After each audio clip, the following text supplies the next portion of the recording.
είναι μαζί μας η κυρία Νάνση Πιλωνά, η οποία είχε αρρωστήσει την προηγούμενη φορά και έκανα εγώ τη δική της παρουσίαση, μαζί με τον Παναγιώτη Κουφίδη. Όπως είπαμε, ο κύριος Παναγιώτης Κουφίδης είναι ψυχίατρος ψυχοθεραπευτής και η κυρία Νάνση Πιλωνά είναι σύμβουλος ψυχικής υγείας και σύμβουλος επαγγελματικής σταδιοδρομίας. Έχει μια πορεία περίπου 22 χρόνια στο Αρσάκιο, συντονίζοντας συμβουλευτικές ομάδες εφήβων. Έχουμε συνεργαστεί μαζί συντονίζοντας ομάδες. Έχουμε συνεργαστεί με μουσεία για ομάδες καρκινοπαθών. Η ίδια ήσουνα και στο Βαφοπούλιο Πνευματικό Κέντρο 16 χρόνια ομάδες αυτογνωσίας και εκεί. Οπότε έχει και εκείνη μια μεγάλη εμπειρία και όπως καταλαβαίνετε το θέμα σήμερα είναι πάρα πολύ έτσι, hot θέμα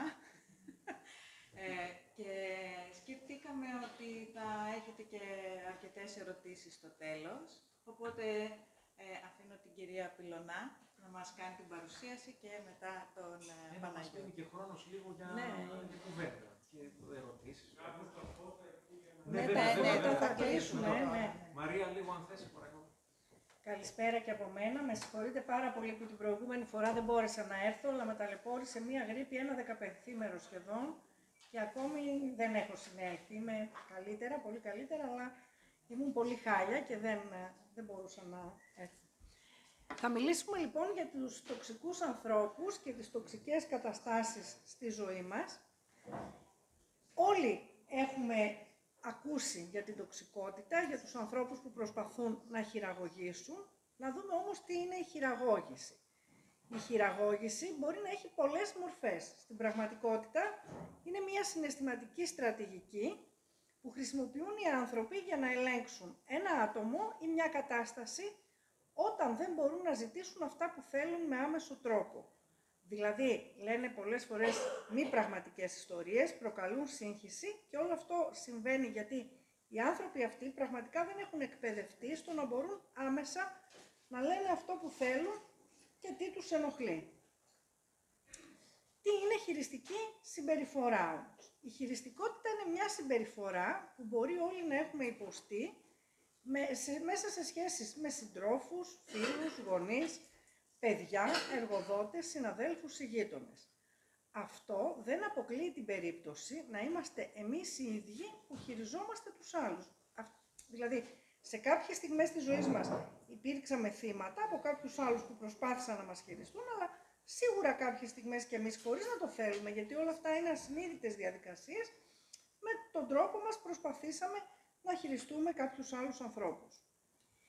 Οι άνθρωποι όμως που το κάνουν κατ' εξακολούθηση και λέγονται χειριστικοί, γιατί με αυτόν τον τρόπο επιβιώνουν και με αυτόν τον τρόπο συνδιαλέγονται με τους άλλους ανθρώπους, όχι αυτό που μπορεί όλοι κάποια στιγμή να κάνουμε, έχουν την τάση να επηρεάζουν τις απόψεις των άλλων.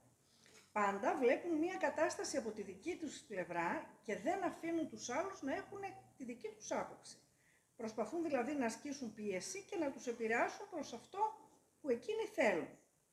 Αυτά τα τοξικά άτομα συνήθως παίζουν το ρόλο του θύματος και δεν αναλαμβάνουν καμία ευθύνη για τις πράξεις τους.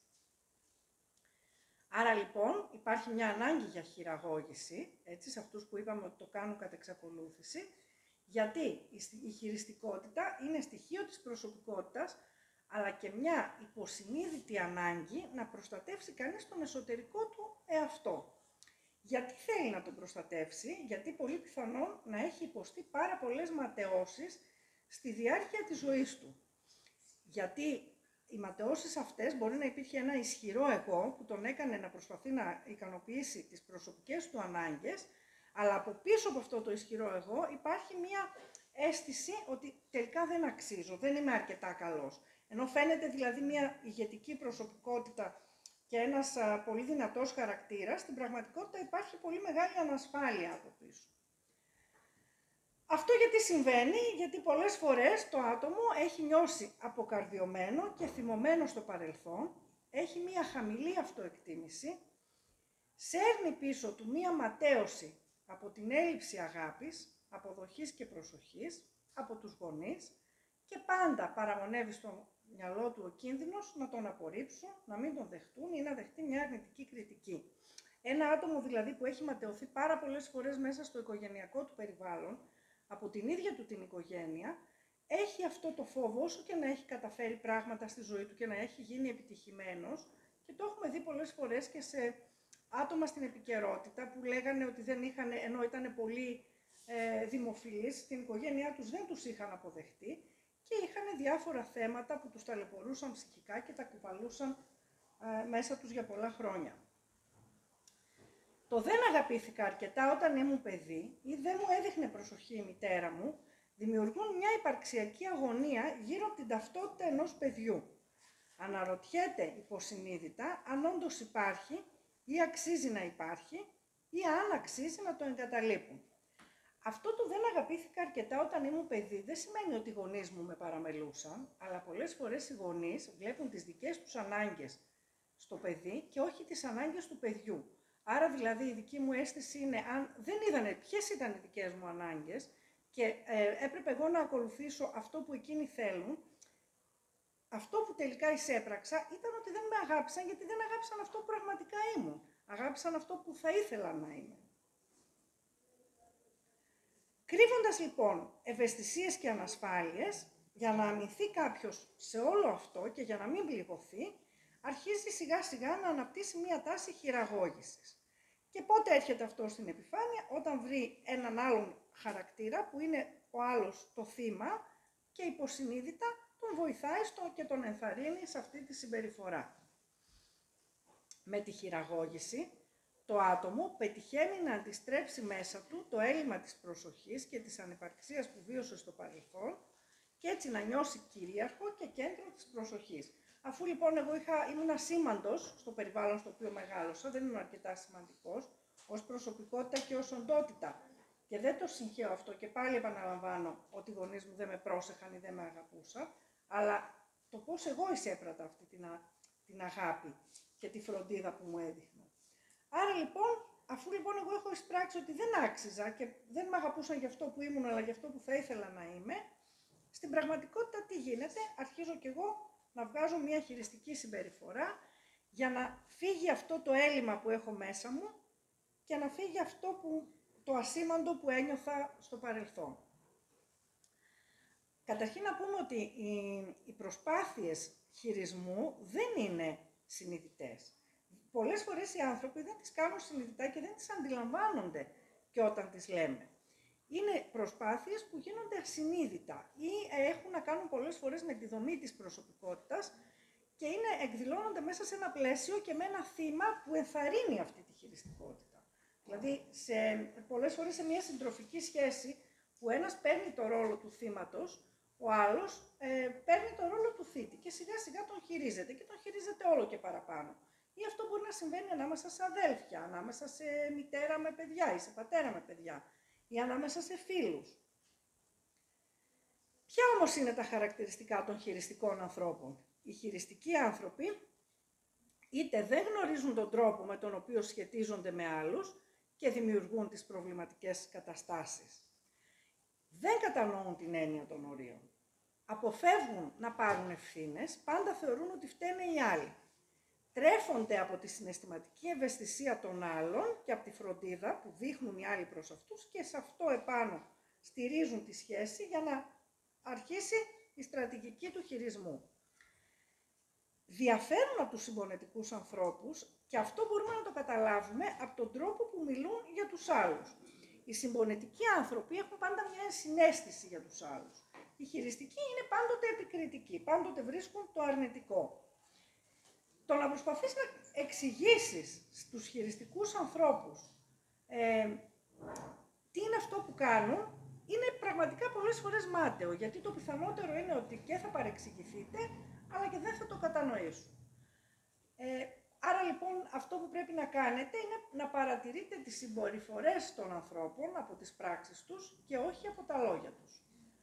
Αν ένα άτομο προσπαθεί να γίνει καλός άνθρωπος, όπως κάνει όταν προσποιείται ότι είναι, θα μπορούσε να είναι ένα καλό πρόσωπο. Δηλαδή μπορεί κάποιος να είναι ένας καλός άνθρωπος και αυτό να το εισπράτεται από τη συμπόνια, την ενσυναίσθηση που δείχνει και όλα τα στοιχεία. Αν όμως προσποιείτε τον καλό και μόλις εσείς χαλαρώσετε, αρχίζει να είναι επικριτικός προς τους άλλους, πολλές φορές είναι ένα προσωπείο αυτό και από πίσω κρύβεται ένας χειριστικός άνθρωπος. Πρέπει να βλέπουμε και εμείς συχνά τις πεποιθήσεις μας, το τι πιστεύουμε για τους άλλους και ποια είναι η θέση μας απέναντι στις σχέσεις μας με τους άλλους. Βέβαια, οι χειριστικοί άνθρωποι δεν είναι πάντοτε εύκολο να τους καταλάβεις, γιατί πέρα από αυτούς που είναι σκληροί και αυταρχικοί και παλεύουν έντονα για την ανετερότητά τους, υπάρχουν και άνθρωποι που έχουν μια συμπεριφορά που είναι πιο ύπουλη, πιο έμεση, πιο χαμηλών τόνων, πιο συναισθηματική, που είναι αυτούς πιο δύσκολο να τους αντιληφθούμε.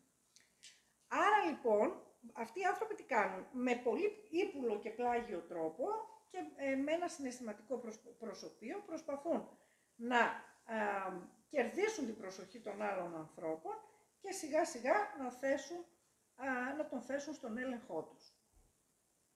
Και εδώ πάμε λίγο στις γονεϊκές σχέσεις, και αυτό και για τις σχέσεις που εμείς βιώσαμε ως παιδιά, αλλά και αυτές που και εμείς, τα λάθη που και εμείς μπορεί να κάνουμε ως γονείς, είναι πολλές φορές η αυτοθυσία που χρησιμοποιεί μια μαμά, έτσι. Δηλαδή, όταν μια μαμά, ή πολλές φορές χρησιμοποιούμε την έννοια της μητέρας, αλλά μπορεί να είναι και ο πατέρας να έχει αυτά τα στοιχεία. Αν ένα άτομο λοιπόν έχει συνυφασμένη την αυτοαξία του με την αυτοθυσία και με την εξυπηρέτηση των αναγκών των άλλων, αυτό δείχνει ίσως μία χειριστικότητα. Γιατί είναι πάντα μία μαμά ή ένας μπαμπάς, ή ας μην χρησιμοποιήσουμε μόνο την έννοια της μαμάς, ένας φίλος που πάντα είναι εκεί, που πάντα τρέχει να συντρέξει, που εδώ συγκεκριμένα αν αναφερόμαστε σε μητέρα, δεν αφήνει τα παιδιά να ενηλικιωθούν, θέλει να επεμβαίνει στη ζωή τους, στα προσωπικά τους, στα επαγγελματικά τους, πάντοτε καλοπροαίρετα, πολλές φορές πολύ συμβουλευτικά, συνεχίζει αγόγγιστα να τους υπηρετεί, δεν βάζει όρια, να ανησυχεί με τις ανησυχίες τους, αλλά πάντα στο τέλος κρύβεται μία προσδοκία για ανταπόδοση. Και τι γίνεται στην πορεία των χρόνων? Στην ψυχή του παιδιού καλλιεργείται μία ενοχή και το παιδί αρχίζει να εξαρτάται από εκείνη. Πολλές φορές η υποστήριξη μπορεί να είναι οικονομική, μπορεί να είναι η παροχή ενός σπιτιού, μιας οικογενειακής επιχείρησης ή οικονομικές διευκολύνσεις, ειδικά τώρα τα τελευταία πολλά χρόνια που είμαστε στην Ελλάδα της κρίσης, περισσότεροι γονείς βοηθάμε οικονομικά τα παιδιά. Αυτό όμως αρκεί να μην φτάνουμε σε σημείο να είμαστε χειριστικοί απέναντί τους. Άρα λοιπόν τα παιδιά μόλις αρνηθούν και μόλις δεν ανταποκρίνονται στις προσδοκίες των γονιών, νιώθουν ενοχές. Και νιώθουν έτσι σαν να υπάρχει μια υποχρέωση απέναντι στη μητέρα ή στην οικογένεια. Η μητέρα από την πλευρά της εκλαμβάνει αυτή την άρνηση σαν προδοσία, σαν εγκατάλειψη. Και πολλές φορές το λένε κιόλας. Αυτό είναι το ευχαριστώ. Έκανα τόσα για σένα. Όλη μου τη ζωή τρέχω για να σας μεγαλώσω σωστά. Έχω δώσει τα πάντα. Ή όλοι σκέφτεστε τον εαυτό σας. Κανένας δεν αντιλαμβάνεται τις δικές μου δυσκολίες. Και πολλές φορές χοντρένει το πράγμα και λένε όποιος με φροντίσει, αυτός θα πάρει και περισσότερα όταν φύγω από τη ζωή. Η αυτοθυσιαζόμενη μητέρα λοιπόν είναι ένα συχνό φαινόμενο που η χειριστικότητά της έρχεται να γεμίσει στην πραγματικότητα τα δικά της κενά ανυπαρξίας, ανασφάλειας και προσοχής που λανθασμένα έχει ταυτίσει την έννοια της αγάπης και της ηθικής με την έννοια του μου οφείλεις, μου χρωστάς.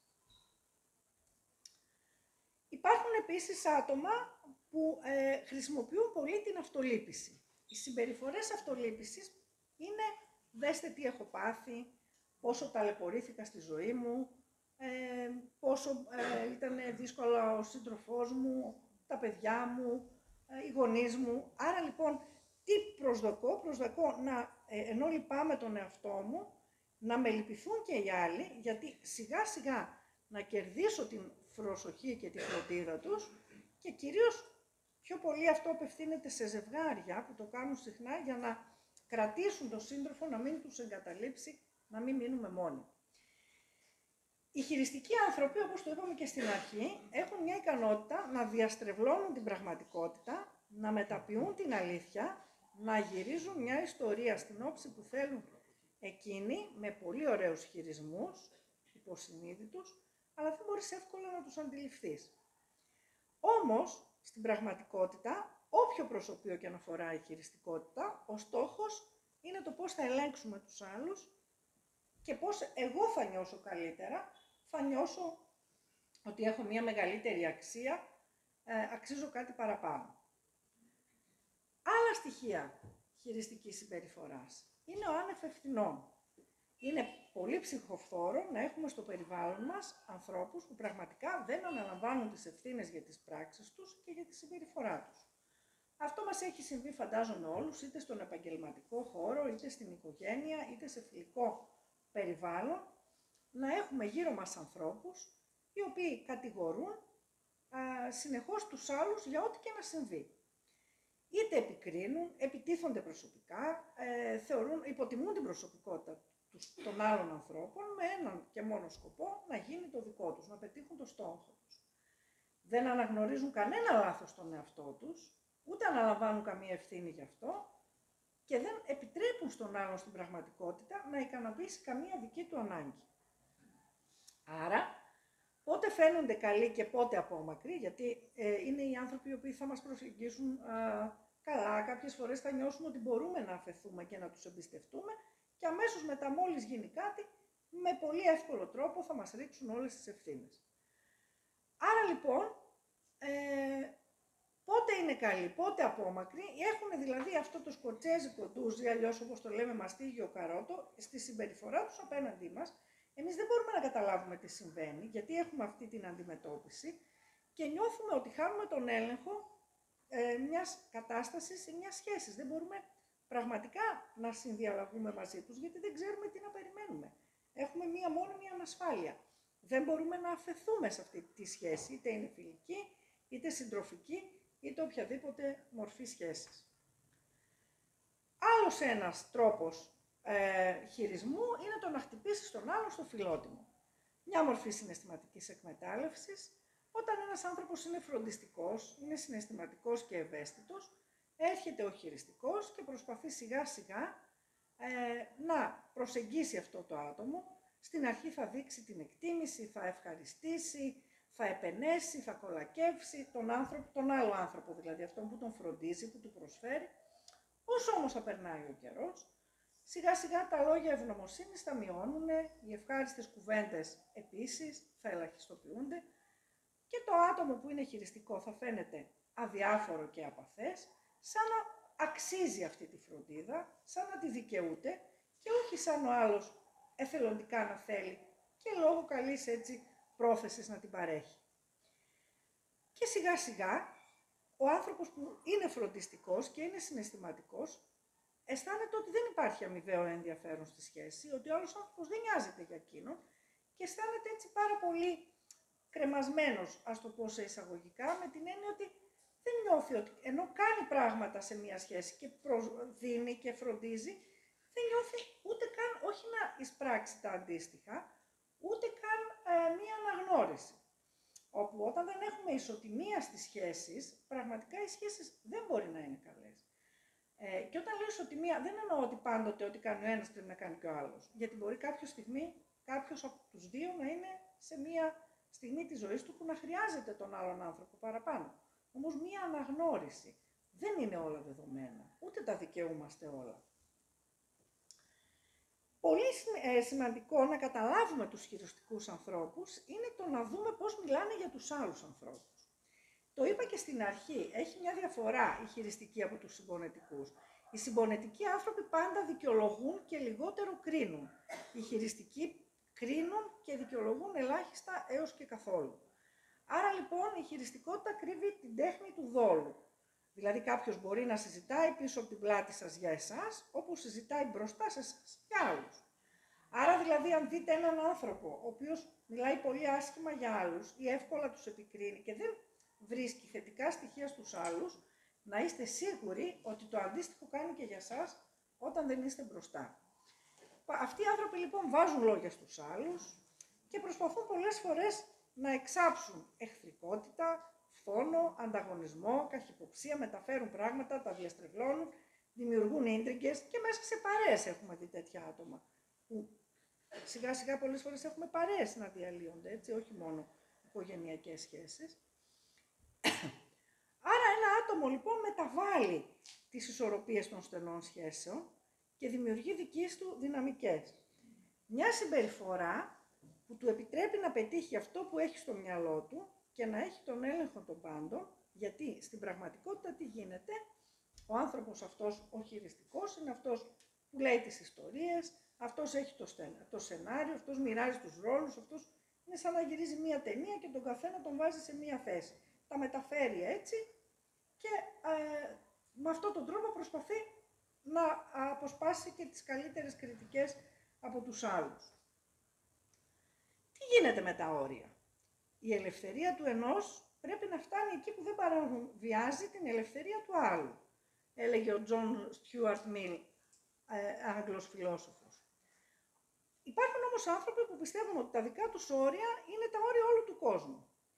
Άρα λοιπόν αυτοί οι άνθρωποι τι θέλουν? Θέλουν να διεκδικήσουν στην πραγματικότητα και τα δικά σας όρια. Δεν υπάρχει καμία συναίσθηση για το πώς νιώθει ο άλλος, ούτε τον ενδιαφέρει να κατανοήσουν τις ανάγκες σας, την προσωπικότητά σας, τα συναισθήματά σας, τον προσωπικό σας χώρο και χρόνο. Προσπαθούν να πάρουν αυτό που θέλουν, δεν επιθυμούν, δεν τους νοιάζει αν θα πληγωθείτε, αυτό που προσπαθούν να σας χειριστούν λεκτικά, σωματικά, συναισθηματικά, με όποιο τρόπο μπορούν, αρκεί να γίνει το δικό τους. Από την άλλη, εσείς έχετε δικά σας όρια. Όσο όμως μεγαλύτερη υπομονή δείχνετε, τόσο πιο πολύ αυτοί θα σμπρώχνουν το όριο και θα προσπαθούν έτσι να περάσουν στο δικό σας χώρο. Εσείς θα νιώθετε πιο δειλός, σιγά σιγά δεν θα μπορείτε να βάλετε κανένα όριο σε μια τέτοιου είδους σχέση και θα αρχίσει να υπάρχει πολύ έντονος θυμός με τον ίδιο σας τον εαυτό. Έτσι λοιπόν σιγά σιγά εκείνος θα κάνει αυτό που θέλει και εσείς θα είστε δυστυχείς. Ποια είναι η διαφορά όμως της χειριστικότητας από την επιρροή? Η χειριστικότητα διαφέρει από την επιρροή. Γιατί επηρεάζω σημαίνει συνδιαλέγομαι με τους άλλους, επικοινωνώ, βλέπω τα όρια τους, αναγνωρίζω τα δικαιώματά τους, σέβομαι την προσωπικότητά τους, λέω την άποψή μου και περιμένω ότι μπορεί και να μην γίνει δεκτή, να μην τους αρέσει και να διαφωνήσουν κάθετα. Από την άλλη, χειριστικότητα είναι ότι εγώ θέλω οπωσδήποτε να γίνει το δικό μου και είναι σαν να έχω στο μυαλό μου μια κρυφή ατζέντα και προσπαθώ αυτό που έλεγα πριν, να έχω ένα σενάριο, αν κάνει έτσι και δεν οδηγηθεί η κατάσταση εκεί που θέλω, τι θα αλλάξω, πώς θα λειτουργήσω, ποιες μεθόδους θα χρησιμοποιήσω, με μοναδικό και τελικό στόχο ο άλλος να κάνει αυτό που θέλω εγώ. Εκείνοι που χειρίζονται τους άλλους ανθρώπους εύκολα αντιμετωπίζουν τους ανθρώπους που είναι ευάλωτοι στο να τους ελέγξουν. Άρα λοιπόν είναι να δούμε λίγο με ποιους τρόπους εμείς συμβάλλουμε στο πρόβλημα. Γιατί αφήνουμε να μας χειριστούν οι άλλοι? Είμαστε τόσο ευάλωτοι? Έχουμε μπει στο ρόλο του θύματος? Τι συμβαίνει με εμάς? Γιατί επιτρέπουμε αυτές τις συμπεριφορές? Τι υπάρχει πίσω μας? Και στο μυαλό μας και στην ψυχή μας. Άρα λοιπόν, εγώ νιώθω χρήσιμος μόνο όταν ικανοποιώ τις ανάγκες των άλλων. Άρα δηλαδή η αυτοαξία μου είναι συνδεδεμένη μόνο με το να κάνω πράγματα στους άλλους, χωρίς να κάνω τις δικές μου ανάγκες. Και ποιος με έβαλε σε αυτή τη θέση? Μήπως ήταν ο ρόλος μου στην οικογένεια καταγωγής μου? Ήμουν το καλό παιδί και έπρεπε να ικανοποιώ όλων τις ανάγκες και τώρα δεν μπορώ να βγω από αυτό το ρόλο και το ακολουθώ σε όλη μου τη ζωή? Πρέπει δηλαδή να έχω και έτσι να δω λιγάκι τι συμβαίνει και μέσα μου. Χρειάζομαι πάντα την έγκριση και την αποδοχή των άλλων? Φυσικά όλοι έχουμε ανάγκη και την έγκριση και την αποδοχή. Όλοι νιώθουμε καλά όταν οι άλλοι μας αποδέχονται. Αλλά άλλο είναι να έχω μία ανάγκη αποδοχής και άλλο να φοβάμαι ότι αν δεν κάνω αυτό που λένε οι άλλοι και αν εκφράσω τη γνώμη μου θα με εγκαταλείψουν. Δεν θα νιώθω ότι έχω καμία αξία. Άρα δηλαδή τα χειριστικά άτομα και κυρίως τα χειριστικά άτομα που είπαμε ότι δείχνουν μια συναισθηματική συνθήκη απέναντί μας, πολλές φορές τι κάνουν? Στην αρχή μας αποδέχονται και αυτό μας αρέσει και μετά σιγά σιγά με τον τρόπο τους δείχνουν ότι αν δεν κάνουμε αυτό που λένε θα αλλάξουν συμπεριφορά. Θα συνεχίσει λίγο ο κύριος Κουφίδης τώρα να δούμε, να διερευνήσουμε τα συναισθήματα και όλα αυτά. Καλησπέρα και από μένα. Ευχαριστούμε πολύ την κυρία Πυλωνά για την πολύ ωραία εισαγωγή που έκανε στο ζήτημα της χειριστικότητας και γενικότερα στο πώς αντιμετωπίζουμε τους χειριστικούς ανθρώπους. Να ευχαριστήσουμε και την κυρία Αξιωτίδου, επιστημονικά υπεύθυνη για τον κύκλο των σεμιναρίων και διοργανώτρια. Θα συνεχίσουμε με τα συναισθήματα. Πόσο εύκολα τελικά εκφράζουμε συναισθήματα που νιώθουμε, συναισθήματα που πολλές φορές τα έχουμε καλά, βαθιά, κρυμμένα και μονομένα και τελικά δεν τα βγάζουμε στην επιφάνεια. Και θα δούμε και στην πορεία βέβαια πόσο σε τι οδυνηρές καταστάσεις μπορεί να οδηγηθούμε. Φοβόμαστε στην πράξη πολλές φορές να εκφράσουμε αρνητικά συναισθήματα και ξέρετε, το συναίσθημα δεν είναι κάτι που εξαφανίζεται, που εξατμίζεται, συνεχίζει και υπάρχει εκεί, έστω κι αν δεν γίνεται φανερό και βέβαια θα βγει σε κάποια άλλη ίσως επανάληψη μιας τέτοιας δύσκολης στιγμής που θα συναντήσουμε στην πορεία. Θέλουμε με οποιοδήποτε τρόπο να αποφύγουμε οποιαδήποτε σύγκρουση, γιατί νιώθουμε, όπως είπε η κυρία Πυλωνά, την ανασφάλεια και τη φοβία ότι θα καταρρεύσουμε μπροστά στην εκδήλωση ενός οποιοδήποτε αρνητικού συναισθήματος και φυσικά τα χειριστικά τα άτομα θα είναι πάντοτε εκεί, γιατί μας ξέρουν με κλειστά μάτια πλέον ότι εκείνη είναι η αδύναμή μας στιγμή, εκείνη είναι η ευάλωτη στιγμή και εκείνη είναι η στιγμή που θα δράσουν και θα αναλάβουν δράση. Πόσο εύκολα τελικά είναι στην πράξη να λέμε όχι. Νιώθουμε πολλές φορές αυτή την αδυναμία ή την ανικανότητα. Το να πούμε όμως μερικές φορές όχι, το να εκφράσουμε το δικό μας συναίσθημα, το να εκφράσουμε τη δικιά μας θέση, τη δικιά μας επιθυμία, είναι ένα πολύ υγιές στοιχείο και θα πρέπει να το έχουμε όλοι στη ζωή μας και στην καθημερινότητά μας. Εάν φοβόμαστε πώς θα υπερασπίσουμε τα όρια μας λέγοντας όχι, προκειμένου να αποφύγουμε τη σύγκρουση, γινόμαστε το μόνο βέβαιο εύκολο θύμα στα χέρια ενός χειριστικού ατόμου. Έχοντας αυτογνωσία, να και κάτι άλλο πολύ σπουδαίο που τελικά μέσα από την ενδοσκόπηση, μέσα από την αυτοπαρατήρηση και μέσα από τη δουλειά που κάνουμε με τον εαυτό μας την αποκτούμε λίγο-λίγο. Θέλουμε να έχουμε πάντοτε μια ξεκάθαρη αίσθηση του εαυτού μας, των ορίων μας, της αυτοπεποίθησης και της αυτοεκτίμησής μας. Να γνωρίζουμε ποιες είναι οι αξίες μας, ποιοι ακριβώς είμαστε, πότε ξεκινάμε εμείς, αυτό που είπε και η κυρία Πυλωνά, η ελευθερία η δικιά μας και που ξεκινάει και που τελειώνει και πόσο παραβιάζει την ελευθερία του άλλου.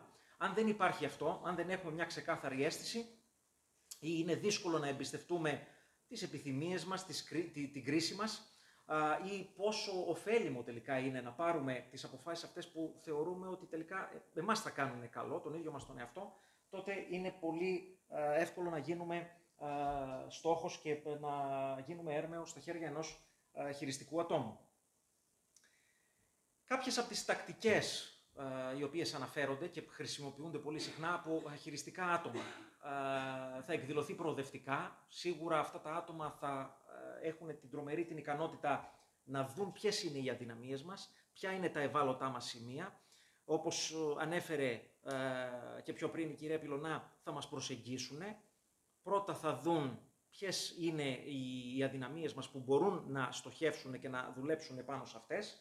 Θα μας πλησιάσουν και θα χρησιμοποιήσουν σίγουρα και ένα σαγηνευτικό τρόπο ή με μια συμπεριφορά που θα μας κολακέψει και θα μας κάνει όντως να εμπιστευτούμε, όντως να αφεθούμε και σιγά σιγά αυτό θα αρχίσει στην πορεία να φθήνει.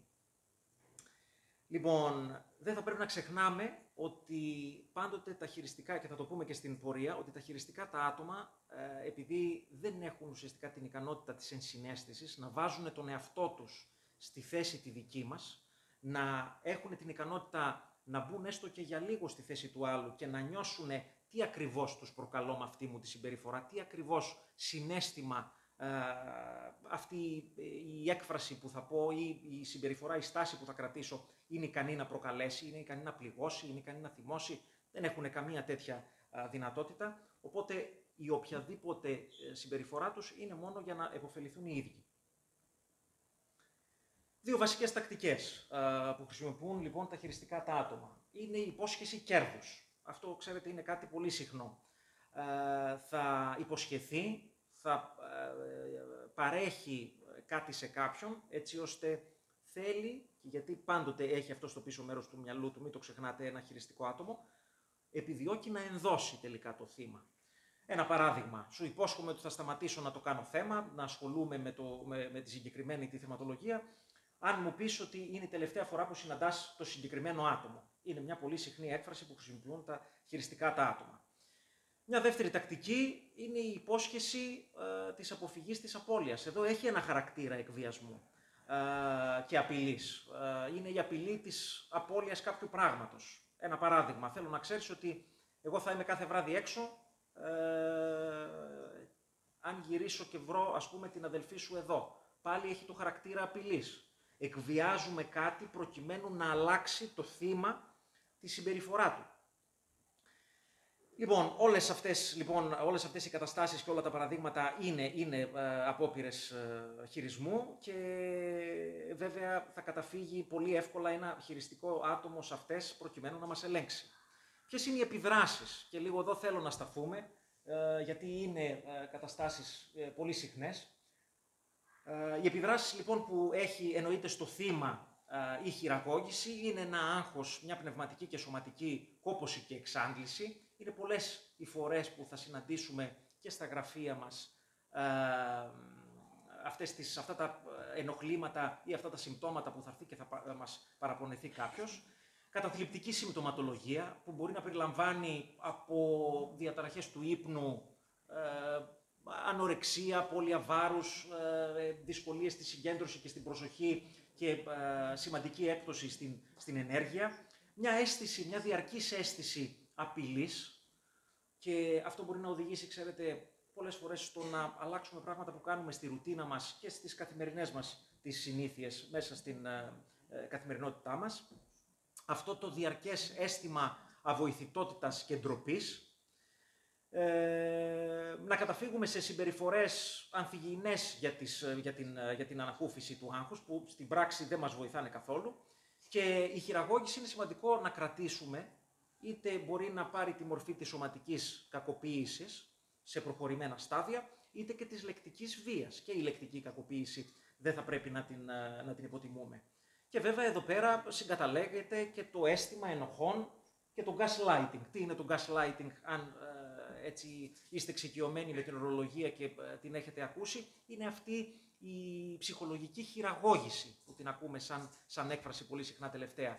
Δηλαδή προσπαθεί ο θήτης συνέχεια να προκαλέσει τη διαρκή αμφιβολία στο θύμα, ότι σίγουρα κάτι κάπου έχει υποπέσει σε κάποιο λάθος, η αντίληψή του για ορισμένα πράγματα δεν είναι σωστή και η διαρκής η αμφιβολία να του σπείρει αυτό το αίσθημα ότι μήπως κάτι κάνεις λάθος, μήπως κάτι δεν είδες καλά ή δεν άκουσες σωστά, έτσι ώστε να οδηγήσεις το θύμα σε ένα διαρκές αίσθημα ενοχικότητας και τύψεων. Τι μπορούμε να κάνουμε? Ας περάσουμε να δούμε σε κάποιους τρόπους αντιμετώπισης όταν θα έχουμε στο περιβάλλον ένα χειριστικό άτομο. Καταρχάς, το πιο σπουδαίο που αξίζει να κρατήσουμε είναι ότι το άτομο αυτό πολύ δύσκολα θα αλλάξει και οποιαδήποτε απόπειρα να το αλλάξουμε εμείς συνήθως θα πέσει στο κενό. Άρα καλύτερα να εστιάσουμε στο τι μπορούμε να κάνουμε εμείς και τι αλλαγές μπορούμε να κάνουμε εμείς για τον ίδιο μας τον εαυτό.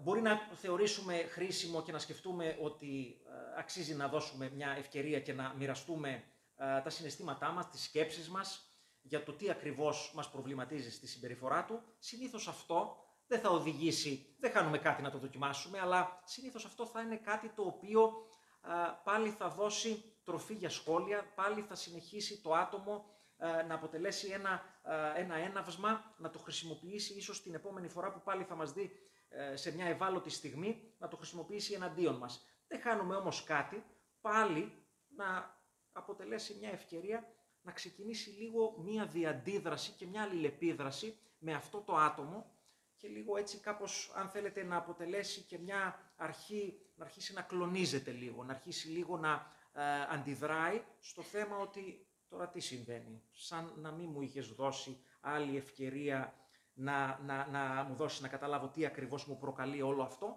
και να αποτελέσει ίσως σαν ένα καμπανάκι ότι κάτι εδώ πάει λάθος, κάτι δεν αρχίζει να συμβαίνει σωστά, σύμφωνα με τον ίδιο πάντα. Μια μέθοδος για να αλλάξει αυτή η συμπεριφορά του χειριστικού ατόμου είναι, όπως είπαμε, να κάνουμε την αλλαγή μέσα μας, να αρχίσουμε λίγο πάλι να αναθεωρούμε τα δυναμικά της σχέσης και την ισορροπία που έχει η σχέση. Δηλαδή, με πολύ απλά λόγια, τι κερδίζουμε, τι δίνουμε, τι παίρνουμε τελικά από αυτή τη σχέση. Όταν ένα άτομο χειριστικό θα προσπαθήσει πολύ σκληρά, πιστέψτε με, να διατηρήσει αυτή την ισορροπία, που μόνο ισορροπία δεν είναι, γιατί πραγματικά αν τα βάζαμε σε μια ζυγαριά, μόνο όφελος του χειριστικού ατόμου υπάρχει σε μια τέτοια σχέση, να είστε σίγουροι πως θα προσπαθήσει, δηλαδή μόλις θα δει τα πρώτα δείγματα από εμάς ότι αρχίζουμε και αντιδρούμε, θα αρχίσει να αντιδράει και το ίδιο, θα αρχίσει να επιτίθεται παραπάνω, θα αρχίσει να επιτείνει την προσπάθειά του πάλι να επιφέρει αλλαγή της ισορροπίας στην πρώτερη κατάσταση. Και σίγουρα, το μόνο σίγουρο είναι ότι θα τον ξεβολέψει αυτή η κατάσταση. Ανάλογα με τη σοβαρότητα μιας χειριστικής συμπεριφοράς ή τη ζημιά που έχει κάνει σίγουρα στην ψυχολογία του ίδιου του θύματος και της ευτυχίας αλλά και της ψυχοσύνθεσης του ίδιου του θύματος, πάντοτε θα αξίζει να κρατάμε το τι ακριβώς είναι αυτή η σχέση για την οποία μιλάμε. Είναι σε ένα συναδελφικό επίπεδο, στο πλαίσιο της δουλειάς, είναι σε ένα φιλικό επίπεδο. Και βέβαια υπάρχουν και καταστάσεις όπου, όπως είπε η κυρία Πυλωνά, μπορεί να υπάρχει, που ανέφερε για τον ρόλο της μητέρας, μπορεί να υπάρχει και μέσα σε μια ίδια οικογένεια. Δεν θα πάρουμε γρήγορες αποφάσεις και σίγουρα δεν είμαστε υπέρ των ακραίων λύσεων. Αλλά σίγουρα και ακόμα και εκεί βοηθάει να επαναπροσδιορίσουμε και να ξεκαθαρίσουμε την δυναμική της κάθε σχέσης. Υπάρχει, όπως είπε πολύ σωστά η κυρία Πυλωνά, αμοιβαιότητα και ισοτιμία. Υπάρχει αυτό το πράγμα τελικά που αν τα βάζαμε, όπως είπα, σε μια ζυγαριά, τι υπάρχει σαν όφελος και πού τελικά να επαναξιολογήσουμε αν μόνιμα κάποιος είναι οριγμένος σε αυτή τη σχέση. Λοιπόν, σταματάμε σαν τεχνικές διεκδικητικότητας. Μπορούμε να δοκιμάσουμε σαν αρχή να σταματήσουμε την αυτόματη συμμόρφωση. Αυτόματη συμμόρφωση τι σημαίνει? Συνέχεια υποχώρηση των δικών μας επιθυμιών, των δικών μας αναγκών. Αυτό που αναφέραμε και πάλι, να διεκδικήσουμε το όχι, γιατί το όχι δεν σημαίνει κατά ανάγκη ότι εμείς γινόμαστε εγωιστές, απλά γίνεται και η δικιά μας η θέση κατανοητή και σεβαστή. Λοιπόν, και σίγουρα αυτό θα σημαίνει ότι σιγά σιγά θα σταματήσουμε να συμμορφωνόμαστε με τις τακτικές του χειριστικού ατόμου, οπότε σταματάμε την αυτόματη συμμόρφωση. Μπορούμε να κερδίσουμε χρόνο με αυτή την κατάσταση και μία πολύ συνηθισμένη έκφραση που βοηθάει, ξέρετε, και αξίζει να την κρατήσετε στο μυαλό, είναι ότι θέλω χρόνο. Γιατί να είστε σίγουροι ότι το χειριστικό το άτομο θα συνεχίσει την πίεση. Αυτό ξέρει να κάνει, αυτό θα κάνει και σε αυτές τις περιπτώσεις όταν θα δει λίγο μια αμφιθυμία, μια αμφιβουλησία από πλευράς μας. Θέλω χρόνο. Θα το σκεφτώ και θα επανέλθω και θα την επαναφέρουμε πάλι αυτή την κουβέντα στο προσκήνιο.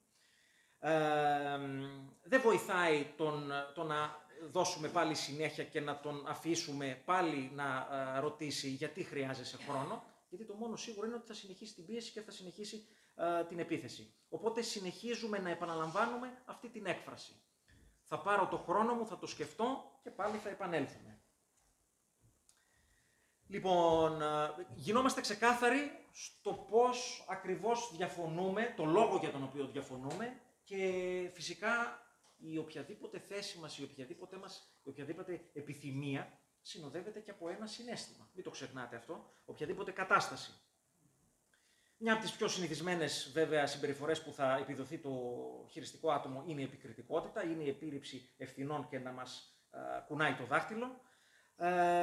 Θα κριτικάρει τις συμπεριφορές μας, τις επιλογές μας, τις στάσεις μας, ακόμα και την ίδια μας την ικανότητα και αυτό φυσικά θα οδηγήσει στο να πληγωθεί η αυτοπεποίθησή μας και η αυτοεκτίμησή μας και η ίδια μας η αίσθηση που έχουμε, η ίδια μας η ικανότητα σε ορισμένα πράγματα, το πόσο ικανοί είμαστε, το τι δυνατότητες έχουμε σαν άτομα. Και βέβαια θα οδηγηθούμε σε μια αμυντική στάση, σε μια απαθητικότητα, που αυτό το μόνο σίγουρο είναι ότι θα επιτείνει την επιθετικότητα και το χειρισμό από το θήτη. Η χειριστικότητα, όπως είπαμε, πάλι το επαναλαμβάνουμε, έχει ένα αντίκτυπο στην αυτοεκτίμησή μας και στην αυτοπεποίθηση, στο πόσο ικανοί νιώθουμε να καταφέρουμε πράγματα, να πάρουμε αποφάσεις. Εδώ πέρα αξίζει να συμπληρώσουμε στο ότι αν ήδη έχουμε μια αναποφασιστικότητα ή αμφιθυμία ή αναβλητικότητα για κάποια πράγματα, σε τέτοιες καταστάσεις επιτείνεται, ξέρετε. Και συνέχεια θα αναβάλουμε, συνέχεια δεν θα νιώσουμε αυτή την βεβαιότητα, την ασφάλεια ή τη σιγουριά να κάνουμε το επόμενο βήμα, να πάρουμε αποφάσεις οι οποίες ουσιαστικά μας ωφελούν εμάς τους ίδιους. Λοιπόν, σαν συνέχεια των τεχνικών, εκφραζόμαστε απλά και ξεκάθαρα. Είναι σημαντικό ο απέναντι να αντιληφθεί ότι δεν έχει καμιά δικαιοδοσία, δεν έχει καμιά δύναμη στο να επηρεάσει την κρίση μας, το στοχασμό μας, να συνεχίσει αυτή την κατάσταση παίζοντας μέσα εισαγωγικά με τα συναισθήματα και πολλές φορές με το να αντικρούμε τα επιθετικά επιχειρήματα του άλλου που δεν έχουν μια γερή βάση, αυτό θα οδηγούσε, ξέρετε, σε μια ανούσια συζήτηση, το οποίο τελικά το μόνο που θα οδηγούσε είναι να μην καταφέρουμε να συνεννοηθούμε σε τίποτα. Γι' αυτό είναι προτιμότερο αυτό που αναφέραμε πριν.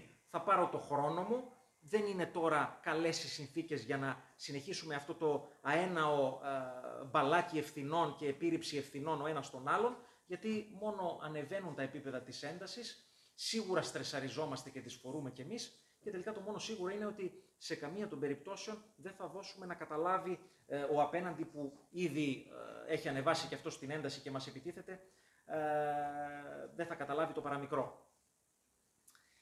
Λοιπόν, σκοπός μας είναι να τροποποιήσουμε, όπως είπαμε και πριν, και την δυναμική της σχέσης αλλά και την κατάσταση. Είναι βέβαιο ότι και σε πολλές περιπτώσεις μας έχει τύχει ότι ένα πρόσωπο το οποίο επιχειρεί να μας χειριστεί μπορεί να είναι ένα πολύ σημαντικό πρόσωπο για μας και μας ενδιαφέρει φυσικά είτε σε πλαίσιο εργασιακό να καταφέρουμε να φτάσουμε σε μια συμφωνία, να διατηρήσουμε μια καλή σχέση μαζί του, να συνεχίσουμε μια δραστηριότητα που είχαμε συμφωνήσει μαζί. Άρα είναι σημαντικό το μήνυμά μας να γίνει κατανοητό και όσο το δυνατόν, όπως είπαμε και πριν, να μην οδηγηθούμε σε αυτές τις ανεξάντλητες, ας τις πω έτσι, συζητήσεις με ένταση, με επιθετικότητα, που δεν θα μας βοηθήσουν πουθενά.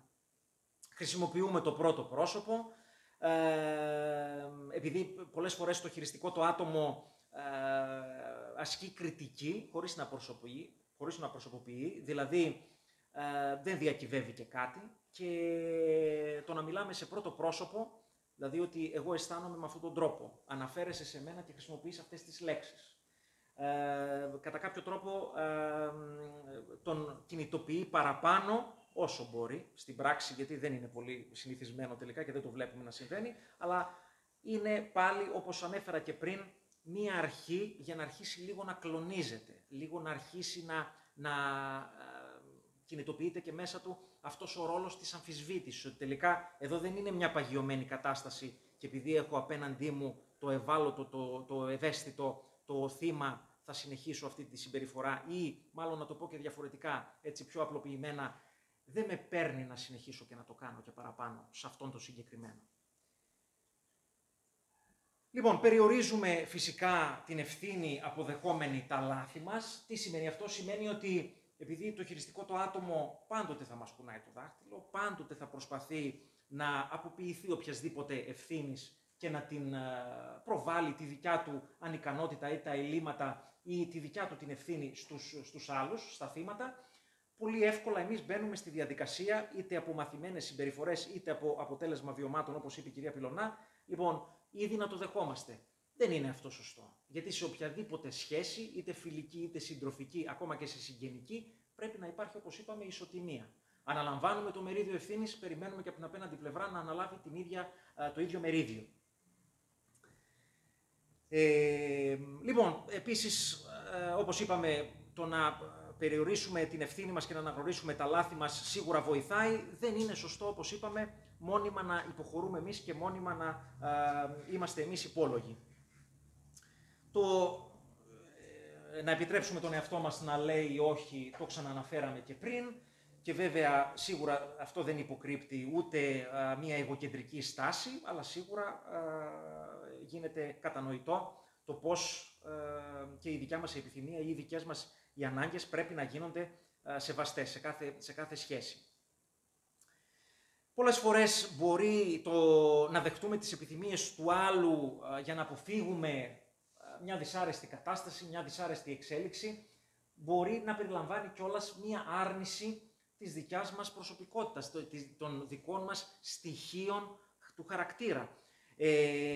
Χρειάζεται να είμαστε λοιπόν συνεπείς. Δεν θα είναι πάντοτε εύκολο, ξέρετε, γιατί όπως είπαμε και πριν, είναι βιώματα, είναι μαθημένες συμπεριφορές, είναι ότι εμείς σαν με αυτοματοποιημένο, ίσως και ασυνείδητο τρόπο, μπαίνουμε σε αυτές τις σχέσεις χωρίς να το καταλάβουμε, γιατί στην αρχή υποκρύπτεται αυτός ο χειρισμός και αυτή έτσι η επιτηδευμένη συμπεριφορά προκειμένου να μας κερδίσει ένα χειριστικό άτομο, αλλά σε κάθε περίπτωση τα όρια πρέπει να γίνονται σεβαστά. Βάζουμε, έτσι τελειώνοντας, και βέβαια τη σύσταση του επαγγελματία ψυχικής υγείας, διότι όπως είπαμε και πριν, το να ανακαλύψουμε τελικά δικά μας χαρακτηρολογικά στοιχεία, το να κάνουμε την αυτοπαρατήρηση, την ενδοσκόπηση που χρειάζεται, γιατί εμείς τελικά οδηγούμαστε, πώς αναφέρεται πολλές φορές, με μαθηματική ακρίβεια, σχεδόν αυτοματοποιημένα, από τη μία δυσλειτουργική σχέση στην επόμενη, που τελικά γνώρισα ένα χειριστικό άτομο, το εγκατέλειψα ή με εγκατέλειψε, πήγα στο επόμενο, ξανά πέτυχα ένα χειριστικό άτομο. Τελικά τι συμβαίνει με μένα? Γιατί να συμβαίνουν και τελικά να πέφτω εγώ σε αυτές τις περιπτώσεις και να γίνεται μια ανακύκλωση ουσιαστικά, να γίνεται πάλι μια επαναβίωση ξανά και ξανά των ίδιων καταστάσεων. Και εδώ βέβαια βάζουμε τη βοήθεια που μπορεί να μας προσφέρει ένας επαγγελματίας ψυχικής υγείας, διότι όλα αυτά θέλουν χρόνο. Όλα αυτά θέλουν χρόνο που θα αφιερώσουμε. Ο καθένας όποτε το κρίνει φυσικά απαραίτητο, γιατί σε αυτά τα θέματα δεν χρειάζεται ούτε πίεση ούτε εξαναγκασμός. Τελικά να δούμε τι είναι αυτό το οποίο μας βάζει σε αυτή την αέναη κατάσταση να τυχαίνει να έχουμε στη ζωή μας και σε οποιοδήποτε βέβαια πλαίσιο να κάνουμε με αυτά τα άτομα. Λοιπόν, προϋποθέτει οπότε μια καλή ματιά μέσα από τη βοήθεια κιόλας και τα μάτια ενός θεραπευτή. Λοιπόν, σίγουρα μπορεί να είναι μια πρόκληση αυτό που θα μας βοηθήσει και ένας ειδικός, να δούμε λίγο κάπως διαφορετικά τα πράγματα, να δούμε κάποιους εναλλακτικούς τρόπους. Και ξέρετε, γι' αυτό είπα πριν, δεν είναι πάντοτε εύκολο, διότι κάτι διαφορετικό που θα μας προτείνει κάποιος, ένας διαφορετικός δρόμος, μια διαφορετική επιλογή, μπορεί να μας φοβίζει, μπορεί να αποτελεί μια μεγάλη πρόκληση και ίσως και με μεγάλη αμφιβολία και διστακτικότητα να αντιμετωπίσουμε και το κάτι διαφορετικό. Και πολλές φορές τι βλέπουμε ότι συμβαίνει? Βλέπουμε ότι τελικά καλύτερα είναι ο μαθημένος δρόμος, έστω κι αν αυτός συνυπάρχει με δυσκολίες, με πέδεμα, με ξεβόλεμα, γιατί τελικά το κάτι ξένο και το ανίκιο θα είναι κάτι το οποίο θα διστάσει, θα είναι ένας δρόμος ο οποίος θα μας προβληματίσει και δεν θα τον πάρουμε εύκολα. Και αυτό βέβαια το συναντάμε στην καθημερινότητα. Λοιπόν, σας ευχαριστούμε πάρα πολύ για την προσοχή σας. Τώρα να περάσουμε σε ερωτήσεις, κάτι που θέλετε να σταθούμε, σε παραδείγματα που θέλετε βέβαια εσείς να αναφέρετε και πόσα έχετε στην καθημερινότητα συναντήσει. Βέβαια. Ναι, παρακαλώ. Ευχαριστούμε πολύ για την θαυμάσια παρουσίαση. Να είστε καλά. Θα ήθελα να ρωτήσω το εξής. Στιγμή που αναγνωρίζουμε ότι ένα άτομο είναι χειριστικό, γιατί να μην διακόψουμε την επαφή? Πολύ ωραία ερώτηση. Ωραία.